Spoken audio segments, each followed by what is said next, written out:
अब हम लोग देखेंगे वैदिक काल। तो वैदिक काल का हम लोग यहाँ से पीडीएफ निकाल लेते हैं। ठीक है, वैदिक काल का पीडीएफ आ गया। इसे हम थोड़ा जूम कर लेते हैं ताकि स्पष्ट दिखाई दे सभी को। चलिए, ये हो गया। यहाँ फर्स्ट क्वेश्चन है, वेद का शाब्दिक अर्थ क्या होता है? तो वेद का शाब्दिक अर्थ ज्ञान होता है। ठीक है, सर्वाधिक प्राचीन वेद कौन सा है? तो ऋग्वेद। सबसे पुराना वेद कौन सा है? तो ऋग्वेद। आर्य शब्द किसको इंगित करता है? तो श्रेष्ठ को। ठीक है, ऋग्वेद में कुल कितने मंडल और सूक्त हैं? ऋग्वेद में 10 मंडल और 1028 सूक्त हैं। ठीक है, यह त्रिनाम किसके लिए, त्रयी नाम किसके लिए प्रयोग किया जाता है? तीनों वेदों के लिए। ऋग्वेद, सामवेद और यजुर्वेद, तीनों को जब मिक्स करें तो हम त्रयी बोलते हैं। त्रयी मतलब तीनों वेद। ठीक है, ऋग्वेद, सामवेद और यजुर्वेद। अगला क्वेश्चन है, योग संबंधी विधि विधानों की जानकारी किस वेद से प्राप्त होती है? तो यजुर्वेद से। चार वेदों में से किस एक में जादू टोना और वशीकरण का वर्णन? अथर्ववेद। अथर्ववेद में अगर पढ़िएगा तो उसमें जादू टोना और वशीकरण के बारे में ज्यादा उसमें मतलब उल्लेख मिलता है। ठीक है, अगला क्वेश्चन देखते हैं। अगला क्वेश्चन है, उपनिषद। उपनिषद किस परंपरा पर आधारित है? तो भारतीय दर्शन परंपरा पर। ठीक है, ऋग्वेद का कौन सा मंडल पूर्णतः सोम देवता को समर्पित है? तो 9वां मंडल जो होता है ऋग्वेद का, वो सोम देवता को समर्पित होता है। अध्यात्मक ज्ञान से संबंधित नचिकेता और यम का संवाद किस उपनिषद से प्राप्त होता है? कठोपनिषद में। ठीक है, उपनिषद उपनिषद काल के राजा अशोकपति किस स्थान के शासक के कय थे? मोक्ष प्राप्ति के साधन की चर्चा किस वैदिक साहित्य से की गई? उपनिषद से। वैदिक नदी आस्किनी की पहचान किस नदी के रूप में की जाती है? तो चिनाब नदी के। आरंभिक वैदिक साहित्य में सर्वाधिक वर्णित नदी कौन सी है? तो सिंधु नदी है। वैदिक गणित का सर्वाधिक महत्वपूर्ण ग्रंथ क्या है? 16 सूत्र है। ठीक है, आगे नहीं है, एक और है। कौन सा वेद, कौन सा वेद ऋग्वेद पर आधारित संगीतमय ऋचाओं का संकलन है? तो सामवेद। ठीक है, अब अगला देखते हैं हम लोग चैप्टर पेज, इसे जूम कर लेते हैं।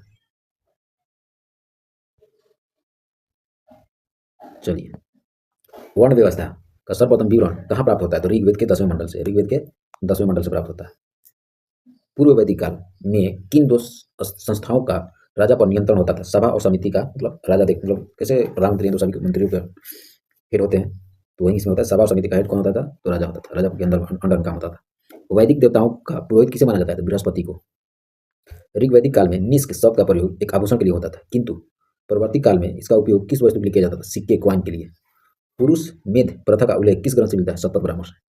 अगला क्वेश्चन है, ईरान से भारत में आर्यों की अनेक सूचना किस अभिलेख से प्राप्त होती है? तो बोगज कोई अभिलेख से। ठीक है, अब इसे हम लोग अगला देखते हैं।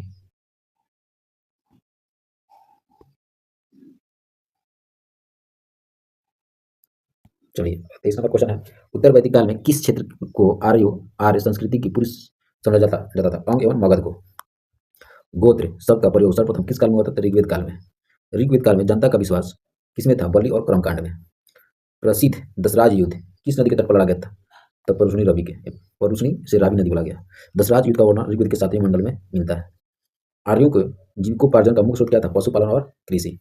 ऋग्वेद में उल्लेखित यौ शब्द किस कृषि उत्पाद के लिए प्रयुक्त किया गया था? जौ के लिए यौ बोला गया था ऋग्वेद में। वैदिक युग में प्रचलित लोकप्रिय शासन प्रणाली का नाम क्या था? वंशानुगत राजतंत्र प्रणाली। ठीक है, अब अगला पेज देखते हैं हम लोग, तीसरा। चलो हम जूम कर लेते हैं।